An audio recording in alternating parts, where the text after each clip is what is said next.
দীর্ঘ রক্তঝরা আন্দোলনের অব্যবহিত পর থেকে গঠিত অন্তর্বর্তীকালীন সরকারের কাছে দেশের গণতান্ত্রিক শক্তির যে প্রত্যাশা, সেই প্রত্যাশার প্রতিফলন আমরা খুব একটা দেখতে পাচ্ছি বলে মনে হয় না। দেখতে পাচ্ছি না। কিছু কিছু ক্ষেত্রে অগ্রগতি আছে, আমরা বলেছি নিঃসন্দেহে। কমপক্ষে একটু স্বস্তির পরিবেশ তৈরি হয়েছে, যেখানে আমরা নির্ভয়ে নির্বিঘ্নে কথা বলতে পারি এবং আমাদের এই কেন্দ্রীয় কার্যালয় থেকে নির্বিঘ্নে বেরিয়ে যেতে পারি এবং আসতে পারি। যা কোথাও ঘাপটি মেরে থাকা গোয়েন্দা পুলিশ বা গোয়েন্দা সংস্থার লোকরা রাস্তার মাঝখান থেকে আমাদেরকে ধরে নিয়ে যাবে না, এই ভয়টা কমপক্ষে গেছে। হয়তো কিছু কিছু ক্ষেত্রে অগ্রগতি থাকলেও গণতন্ত্রের মজবুত কাঠামো তৈরির প্রস্তুতির যেটা চলছে দেখছি বিভিন্ন কমিশনের মাধ্যমে, তো সেটাও হচ্ছে বটে, কিন্তু ধীর গতি আর কি। আমরা আশা করি যে এটা দ্রুততার সাথে এটা সম্পন্ন হবে সবার আলাপ আলোচনার মাধ্যমে। সেখানে আমাদের বলার কিছু নেই, তবে সবকিছু করে দ্রুত নির্বাচনের পথে এগিয়ে যাওয়াটাই হচ্ছে মানুষের প্রত্যাশা এবং গণতান্ত্রিক শক্তির প্রত্যাশা। যাই হোক, পতিত স্বৈরাচারের দোষর খুনের আসামিরা প্রকাশ্য আদালতে মহান স্বাধীনতার ঘোষক শহীদ জিয়া, দেশনেত্রী বেগম খালেদা জিয়ার বিচার চেয়ে বক্তব্য রাখছেন। বিএনপির ভারপ্রাপ্ত চেয়ারম্যান জনাব তারেক রহমানের নামে তারা বিচার চাচ্ছেন, কুৎসা উঠাচ্ছেন আদালতে দাঁড়িয়ে। আপনারা নিশ্চয়ই তাদেরকে চেনেন, তাদেরকে জানেন, তারা কারা। হাসিনার গণহত্যাকারী বাহিনীর নেতারা দীর্ঘ 15.5 বছরের ভয়াবহ অপশাসনের জন্য ক্ষমা চাওয়া তো দূরে থাক, উল্টো আদালতে হুমকি দামকি দিচ্ছেন। হাজারো শহীদের রক্তের উপর দাঁড়িয়ে আরো বড় ফ্যাসিস্ট হয়ে ফিরে আসার হুমকি দিচ্ছে। এরা তো সেই মানুষরাই যারা প্রকাশ্য টকশোতে একজন বরেণ্য ব্যারিস্টারের চোখ তুলে নিতে চেয়েছে, কারণ তাদের আত্মা হচ্ছে খুনোখুনি, ডাকাতি, দস্যুবৃত্তির আত্মা দিয়ে পরিপূর্ণ। সেই আত্মা সেখানে পতিত আছে।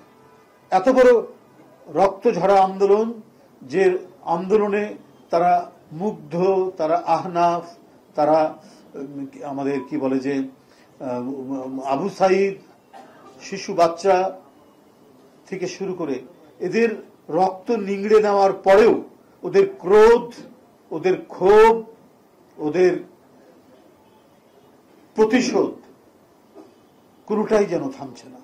প্রকাশ্য আদালতে দাঁড়িয়ে তারা যে সমস্ত হুমকি দিচ্ছে,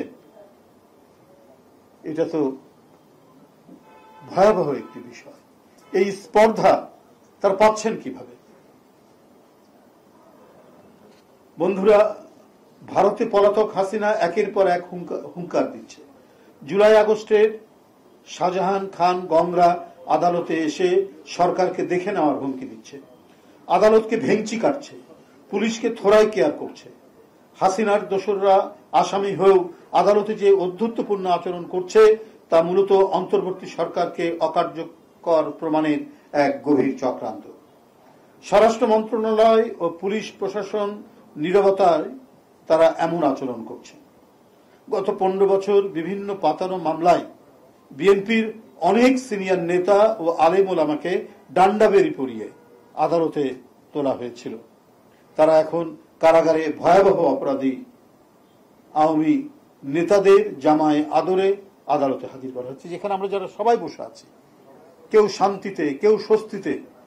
আমাদের একটি রাজনৈতিক, আমি বলবো নিজে এটা একটু গর্ব করেই বলবো, উজ্জ্বল রাজনৈতিক অতীত থাকার পরেও একটা বিশ্ববিদ্যালয়ের ভিপি, একটা বৃহত্তম ছাত্র সংগঠনের প্রেসিডেন্ট এবং এটা সরকারি দায়িত্ব, একটি সরকারি ব্যাংকের চেয়ারম্যান থাকার পরেও আমাদেরকে ডিভিশন প্রথম শ্রেণীর যে বন্দী, সেই বন্দির মর্যাদা দেওয়া হতো না। হয় অনেকদিন পরে দিত, না হলে দিতই না। সাধারণ বন্দীদের মধ্যে আমাদেরকে ফেলে রাখা হতো। অথচ এরশাদের আমলেও দেখেছি আমরা, তখন তো যে স্টুডেন্ট লিডার, এরশাদের আমলেও কিন্তু আমরা ডিভিশন পেতাম। আর আমাদের যারা পরবর্তী যারা নেতা, তারাও গুরুত্বপূর্ণ, কেউ এমপি ছিলেন, কেউ গুরুত্বপূর্ণ নেতৃত্বে ছিলেন, তাদেরকে মানে হাত করা পড়িয়ে তাদেরকে তোলা হতো। ডিভিশন দূরে থাক, ডিভিশন তো আরো বড় ব্যাপার গেল, হাত করা পড়িয়ে তাদেরকে তোলা হতো। আর এরা জামাই আদরে আদালতে নেওয়া হচ্ছে এবং সেখানে হুমকি দিচ্ছেন। সেখানে স্বাধীনতার ঘোষক শহীদ জিয়া, গণতান্ত্রিক আন্দোলনের যিনি এক অকুতোভয় সিপাহ সালার দেশনেত্রী বেগম খালেদা জিয়া, দেশের জন্য, দেশের মানুষের জন্য, গণতন্ত্রের জন্য যিনি আজকে জীবন মরণ অসুস্থতায় ভুগছেন, তার নামে, ভারপ্রাপ্ত চেয়ারম্যানের নামে তারা হুঙ্কার দিচ্ছে মানে আদালতে দাঁড়িয়ে। স্বরাষ্ট্র মন্ত্রণালয় ও পুলিশ প্রশাসনের নীরবতায় তারা এমন আচরণ করছে। গত 15 বছর বিভিন্ন পাতানো মামলায় বিএনপির অনেক সিনিয়র নেতা ও আলেম ওলামাকে ডান্ডাবাড়িতে দিয়ে আদালতে তোলা হয়েছিল, আর এখন কারাগারে ভয়াবহ অপরাধী আওয়ামী লীগের জামাই আদরা হাজির করা হচ্ছে। বলেছে এগুলো পুলিশ প্রশাসন ও স্বরাষ্ট্র মন্ত্রণালয় হাসিনার অলিগার্করা সর্ষের ভিতর ভূত হয়ে থাকায় এমন পরিস্থিতির সৃষ্টি হয়েছে। আপনাদের সামনে এইটুকুই বলবো, আবার যে সমস্ত পরিবারের ছেলেরা বিএনপি পরিবার অথবা ছাত্র জীবনে কেউ হয়তো ছাত্র দল করেছে, তারা তো 17 বছর কোনো প্রমোশন পায়নি, তাদেরকে কারো চাকরি চলে গেছে, কেউ ওএসডি, অথবা কাউকে কাউকে গুরুত্বহীন জায়গায় ফেলে রাখা হয়েছে। সে বান্দরবন টান্দরবন, সে পুলিশের কর্মকর্তা হয়, জনপ্রশাসনের কর্মকর্তা হয়। যাক, 5ই আগস্টের পরে অনেকেই পদোন্নতি হয়েছেন, কিন্তু এই সরকারও যেন একটা বৈরী ভাব। যদি কারো ছাত্র জীবনের ছাত্র দলের ব্যাকগ্রাউন্ড থাকে, তাকে কোনো গুরুত্বপূর্ণ জায়গা দেওয়া হয় না, দিলে পরেও তাকে সরিয়ে দেওয়া হচ্ছে। এটা একটা অদ্ভুত ঘটনা। অথচ আমরা জানতাম যে সিএসপি অফিসাররা এরা অধিকাংশই ছাত্র ইউনিয়ন করতেন, কেউ কেউ এনএসএফও করতেন, সেটা ভিন্ন ব্যাপার, কিন্তু তাদের চাকরি জীবনে, পেশা জীবনে তারা কখনো এই ধরনের বৈষম্যর শিকার হননি। এরশাদ বিরোধী আন্দোলনের ছাত্র ইউনিয়ন, ছাত্রলীগ, তখন এই দুটাই হচ্ছে বিরোধী ছাত্র সংগঠন। কেউ বিএনপি পরিবার, কারো হয়তো ছাত্র দলের ব্যাকগ্রাউন্ড, কিন্তু তারা তো কম্পিটিটিভ পরীক্ষায় পাশ করেই তো ক্যাডার সার্ভিসে ঢুকেছেন। কেউ পুলিশ প্রশাসন, কেউ জনপ্রশাসন, কেউ ইনকাম ট্যাক্স, কেউ কাস্টম। কিন্তু হাসিনা যেভাবে একেবারে স্ক্যানিং করে করে দেখেছে যে এই বিএনপি পরিবার, মামার শ্বশুর যদি বিএনপির নেতা হয় তাহলে তার আর চাকরি হবে না, তার প্রমোশন হবে না, কিছু হবে না। এখনো এই ধরনের একটু আমি মানে খুব বেশি না হলেও দেখি যে হয়তো প্রমোশন দিয়েছেন, কিন্তু তাদেরকে কোনো গুরুত্বপূর্ণ পদ দেন না, ইম্পর্টেন্ট কোনো জায়গায় তাদেরকে দেওয়া হয় না। যাই হোক বন্ধুরা, যে কথাটি বলছিলাম, আচ্ছা, এছাড়াও পাড়া মহল্লা, পথে ঘাটে চুরি ডাকাতি ছিনতাইয়ের কোনো কমতি নেই। ঢাকা সহ দেশের বিভিন্ন স্থানে পলাতক কর্তৃত্ববাদী ফ্যাসিস্টদের গলার স্বর শুনতে পাওয়া যাচ্ছে। দেশের জনগণের পাচার করা টাকা পতিত স্বৈরাচারের টনিক হিসেবে কাজ করছে।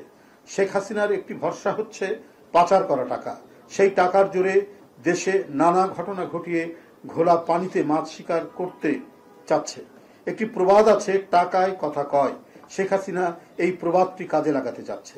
মাফিয়া অর্থনীতির জোরে শেখ হাসিনা দেশের যে সম্পদ পাচার করেছেন, সেই সম্পদের মুনাফা দিয়ে বাংলাদেশকে অস্থিতিশীল করতে চান। পতিত ফ্যাসিবাদের বড় বড় দোসররা অনেকেই প্রশাসনের হেফাজতে ছিল, কিন্তু তারা কিভাবে পালিয়ে যেতে সক্ষম হয়েছে, নিশ্চয়ই এখনো প্রশাসনের মধ্যে অনেকেই ঘাপটি মেরে আছেন ফ্যাসিবাদী খুনি দোসরদের সহযোগীরা। ওই যে পলক হাসিনার মন্ত্রী ছিল, সেই তো আদালতে বলেছে সে সহ অনেকেই একটি জায়গায় ছিলেন, প্রশাসনের ছত্রছায়ায় ছিলেন। তাকে গ্রেপ্তার করে নিয়ে এসছে এবং আরগুলার খবর নাই, পরে জানা গেছে তারা দেশের বাইরে। অদ্ভুত ম্যাজিক। যাই হোক, সেজন্য ছাত্র জনতার নজিরবিহীন গণ অভ্যুত্থানে হাসিনা ভারতে পালিয়ে যাওয়ার পর প্রশাসনের রন্ধ্রে রন্ধ্রে থাকা পতিত ফ্যাসিস্টদের সহযোগীরা ষড়যন্ত্রের জাল বিস্তার করছে। তারা কোথাও কোথাও গণহত্যাকারীদের সঙ্গে আতাত করে প্রকাশ্যে বিশৃঙ্খলা সৃষ্টির ষড়যন্ত্র করে যাচ্ছে। প্রশাসনের কতিপয় ব্যক্তির সহযোগিতায় রাজধানী ঢাকা সহ দেশের বিভিন্ন স্থানে ঝটিকা মিছিল করার দুঃসাহস দেখাচ্ছে। আঘাত করছে বিএনপি ও অঙ্গ সংগঠনের নেতাকর্মীদের। ঘর বাড়িতে অগ্নিসংযোগ করা হচ্ছে। শিল্পী, কুশলী, রাজনৈতিক নেতাকর্মী সহ অনেকের বাড়িঘর, যেমন ভাস্কর মানবেন্দ্র, আপনারা জানেন যে চারুকলা থেকে ফার্স্ট ক্লাস পাওয়া, সে অনার্স এবং মাস্টার্সে ফার্স্ট ক্লাস ফার্স্ট হওয়া ছিল।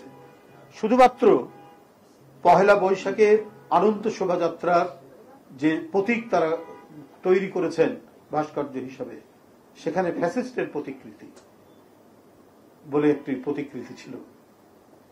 তার প্রতি সন্দেহ করে তাকে প্রথমে মোবাইলে নানা ধরনের হুমকি দেওয়া হয়েছে, তারপরে তার বাড়ি ভস্মীভূত করা হয়েছে।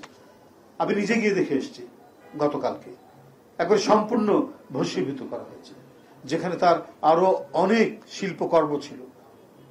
একটা শিল্পীর সবচাইতে বড় ধন সম্পদ হচ্ছে তার শিল্পকর্ম। সে একজন ভাস্কর শিল্পী, অনেক তার সৃষ্টি সেখানে রয়েছিল, সেখানে ছিল, সেটা সম্পূর্ণ ভস্মীভূত করা হয়েছে। তাহলে কিভাবে দেশ চলছে, কিভাবে প্রশাসন চলছে? মানবেন্দ্র ঘোষের মানিকগঞ্জের বাড়ি আগুন দিয়ে ভস্মীভূত করা হয়েছে। কোন পক্ষ আছেন যারা ঘোলা পানিতে মাছ শিকার করতে চান, তাদেরও নেপথ্য ইন্ধন না থাকলে ফ্যাসিস্টদের অনুচররা দেশে বিশৃঙ্খলা সৃষ্টির দুঃসাহস দেখাতো না। প্রিয় সাংবাদিক বন্ধুরা, সেই মাফিয়া অর্থনীতি সৃষ্টিকারীদের হোতারা আজও কেন ধরাছোঁয়ার বাইরে, সে প্রশ্ন আজকে জনগণের। যে সমস্ত ব্যবসায়িক প্রতিষ্ঠান শেখ হাসিনাকে প্রকাশ্য সমর্থন দিয়ে ফ্যাসিবাদকে প্রলম্বিত করার ঘোষণা দিয়েছিলেন এবং যারা এই সুযোগে ব্যাংক লুট করে দেশের অর্থনীতিকে একবারে ফাঁপা করে দিয়েছিলেন, ফোকলা করে দিয়েছিলেন, তারাও ধরাছোঁয়ার বাইরে। বাড়ির কাজের লোকের নামে 20-25-30 হাজার কোটি টাকার লোন, এ যেন আরব্য রজনীকে একেবারে ব্যর্থ করে দিয়েছে শেখ হাসিনার দিবারাত্রির যে কাহিনী, সেই কাহিনী। তারা আজ বহাল তবিয়ত তাদের রাজত্ব চালিয়ে যাচ্ছেন। আওয়ামী দুঃশাসনের 28 লক্ষ কোটি টাকা পাচারের সাথে যুক্তরা আজও ধরাছোঁয়ার বাইরে। সাংবাদিক ভাই বোনেরা, সুতরাং হাট বাজার, আর্থিক প্রতিষ্ঠান, বিভিন্ন সেক্টরে ফ্যাসিস্টদের সিন্ডিকেট তৎপরতা বহাল তবিয়তে কাজ করে যাচ্ছে। এরাই দেশের মালিক সমিতি বনে গেছে, যে কারণে চালের দাম হু হু করে বাড়ছে, অন্যান্য নিত্য প্রয়োজনীয় জিনিসও সাধারণ মানুষের নাগালের বাইরে চলে যাচ্ছে। প্রশাসনের সর্বস্তরে এখনো দুর্নীতিবাজ ও ফ্যাসিবাদের দোসররা বিদ্যমান আছে, কারণ তারাই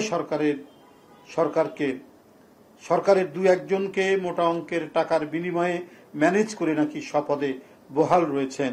এ ধরনের সংবাদ গণমাধ্যমে প্রায় প্রকাশিত হচ্ছে। আপনারা সাব রেজিস্ট্রারের যে কাহিনী আজই বোধহয় একটি দৈনিকে প্রকাশিত হয়েছে, এখান থেকেই আপনারা বুঝতে পারবেন কি পরিস্থিতি।